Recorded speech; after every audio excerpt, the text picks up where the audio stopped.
দেখে নাও, আজকে আমরা 19তম স্কুল, সেটা 207 পেজে ক্লাস 7-এর সকল ছাত্রছাত্রীকে ভিডিওটা দেখার জন্য অনুরোধ করছি। আজ রাজাগ্রাম এসবি রাহা ইনস্টিটিউশন, এখানে বিজ্ঞানের পোর্শনটা আছে। আমরা জীবন বিজ্ঞান এবং ভৌত বিজ্ঞান পোর্শনটা সম্পূর্ণ সলভ করব। তোমরা ভিডিওটা প্রথম থেকে শেষ পর্যন্ত দেখবে। এটা দেখবে প্রশ্নবিচিত্রা 207 পেজে আছে। দেখো একের একেরটা। অচৌম্বক পদার্থটি হলো option A nickel, option B chromium, option C cobalt, option D হলো কাঠ। মনে রাখবে অচৌম্বক পদার্থটি হলো সেটা কাঠ, কারণ ক্রোমিয়াম, কোবাল্ট, নিকেল এগুলো সব কিন্তু চৌম্বক পদার্থের মধ্যে পড়ে। তাহলে আমরা কি বলবো? কাঠ হলো অচৌম্বক পদার্থ।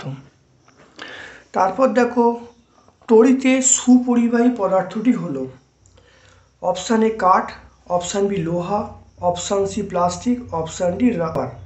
তাহলে এখানে লোহা হবে তড়িতে সুপরিবাহী, অপশান বি। কাঠ তড়িতের অপরিবাহী, প্লাস্টিক অপরিবাহী, রাবার অপরিবাহী। তাহলে আমরা কি লিখব? অপশান বি লিখব। তারপর দেখো তিনেরটা।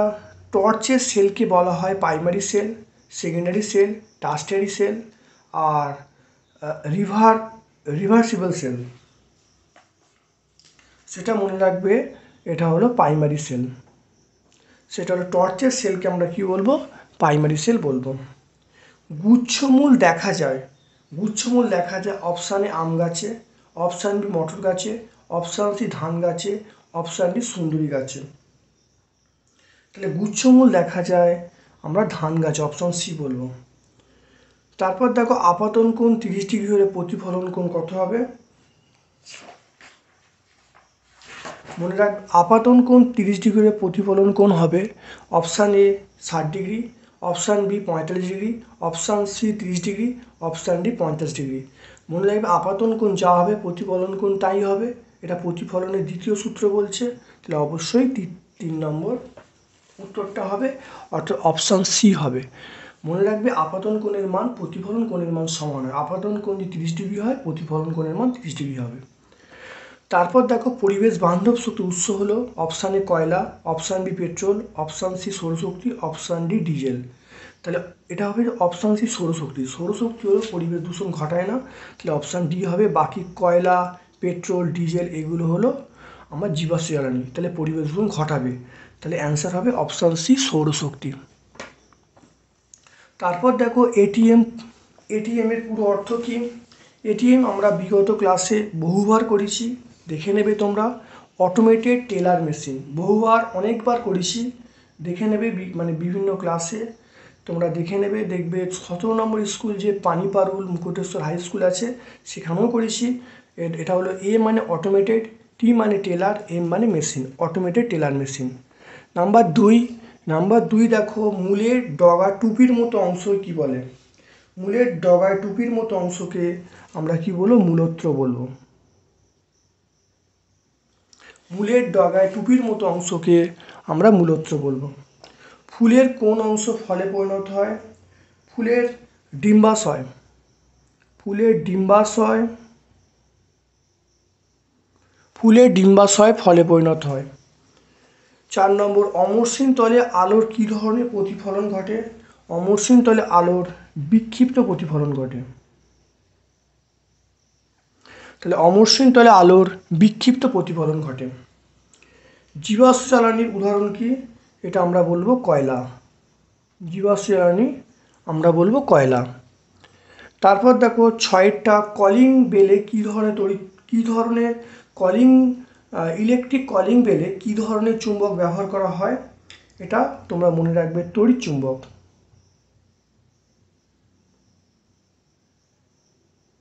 তাহলে ইলেকট্রিক কলিং বেলে তড়িৎ চুম্বক ব্যবহার করা হয়। তারপর দেখো ইলেকট্রিক ইস্ত্রিতে কী তার ব্যবহার করা হয়? এটা নাইক্রোম তার।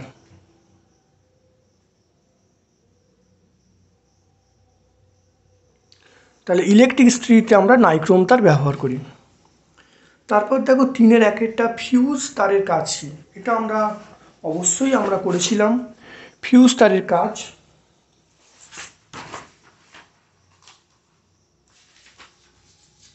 দেখে নাও। ফিউজ তারের কাজ আমরা করেছিলাম আগে, দেখে নাও, তবু আবার দেখে নাও। ফিউজ তারের গলনাঙ্ক খুব কম হয়, রোধ খুব বেশি হয়। কোনো কারণে প্রবাহ মাত্রা বেশি হলে ফিউজ তারটি উত্তপ্ত হয়, সহজে গলে যায়। তাই দামি ইলেকট্রিক যন্ত্রগুলি অতিরিক্ত তাপের প্রভাবে ক্ষতিগ্রস্ত হওয়ার হাত থেকে রক্ষা পায়। তো এটাই আমরা ফিউজ তারের কাজ আমরা আগে পড়েছিলাম, ভালো করে দেখে নেবে, খাতায় ভালো করে প্র্যাকটিস করবে।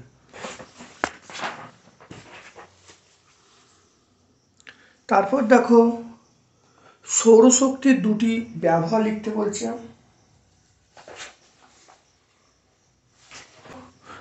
সৌরশক্তির দুটি ব্যবহার লিখতে বলছে, দেখে নাও। সৌরশক্তির ব্যবহার আমরা সোলার লাইটে ব্যবহার করি, সোলার কুকারে ব্যবহার করি, সোলার ড্রায়ারে ব্যবহার করি।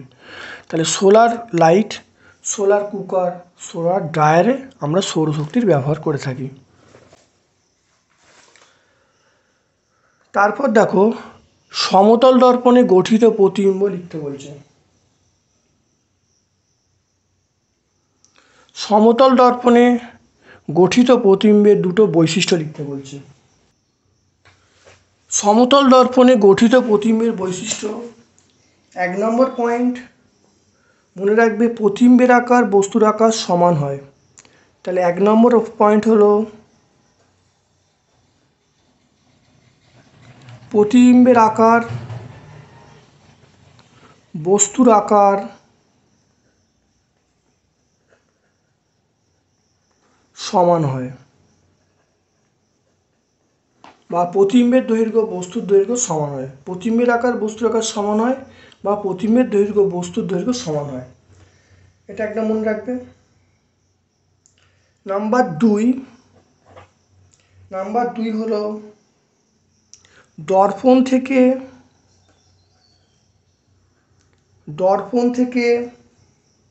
বস্তু দূরত্ব,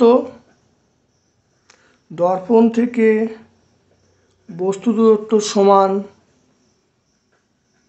দর্পণ থেকে প্রতিবিম্ব দূরত্ব।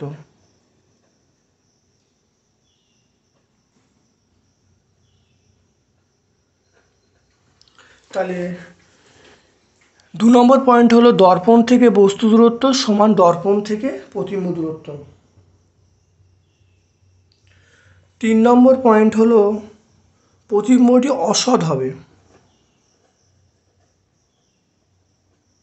প্রতিবিম্বটি অসৎ হবে।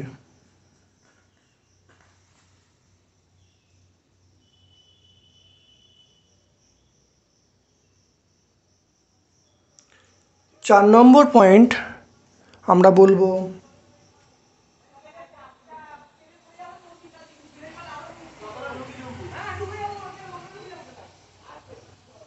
বস্তুটি প্রতিসম না হলে পার্শ্বীয় প্রতিবিম্বের পার্শ্বীয় পরিবর্তন হবে। প্রতিবিম্বের পার্শ্বীয় পরিবর্তন হবে।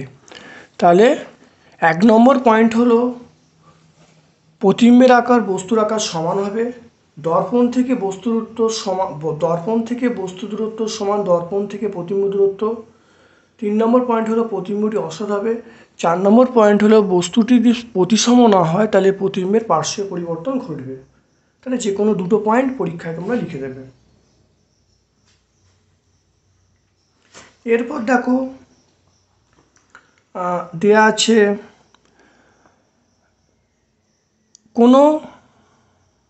কোনো দণ্ডচুম্বকের জ্যামিতিক দৈর্ঘ্য 10 সেমি হলে চৌম্বক দৈর্ঘ্য কত হবে, দেখে নাও। তাহলে 3-এর দাগের 4-এরটা, তাহলে চৌম্বক দৈর্ঘ্য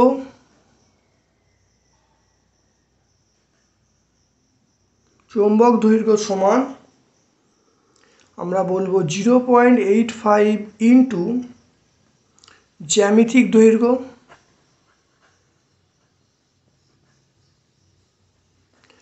এবার 0.85 জ্যামিতিক দৈর্ঘ্য 10 বলা আছে, তাহলে এটা গুণ করলে 8.5 সেমি।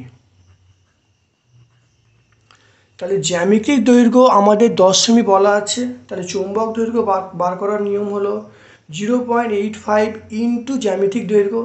জ্যামিতিক দৈর্ঘ্য 10 সেমি বলা আছে, তাহলে 0.85 ইন্টু 10, তাহলে 8.5 সেমি।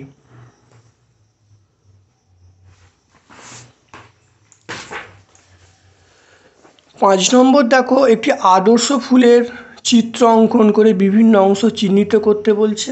এটা তোমরা টেক্সটে অবশ্যই পেয়ে যাবে, এটা আঁকছি না।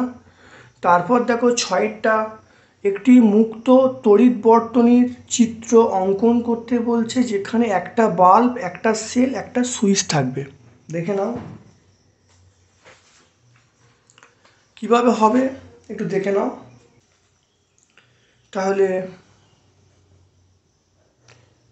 এটা হলো বাল্ব,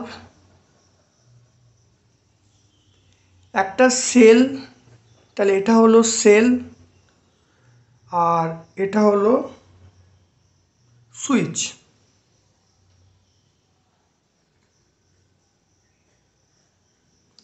সুইচ হয়ে গেল। তাহলে এ হলো বাল্ব, বি হলো তড়িৎ কোষ, আর সি হলো সুইচ, আর ডি হলো পরিবাহী তার।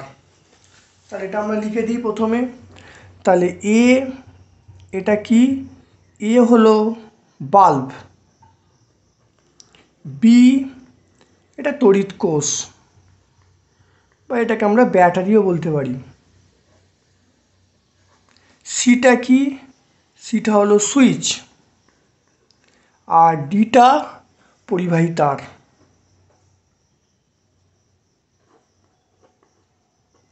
ডিটা পরিবাহী তার। তারপর দেখো লাস্ট প্রশ্ন আজকের, সালোকসংশ্লেষের সময় গাছের পাতা কোন গ্যাস ছাড়ে এবং কোন গ্যাস গ্রহণ করে?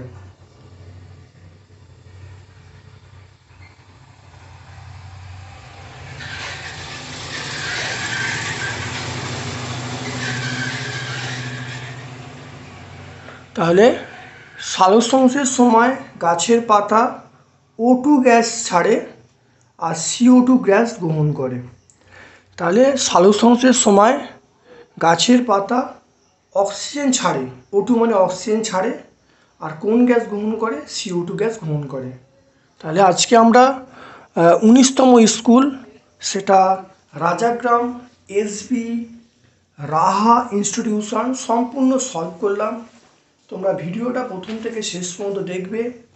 যদি কোনো কমেন্ট থাকে কমেন্ট সেকশানে কমেন্ট করবে।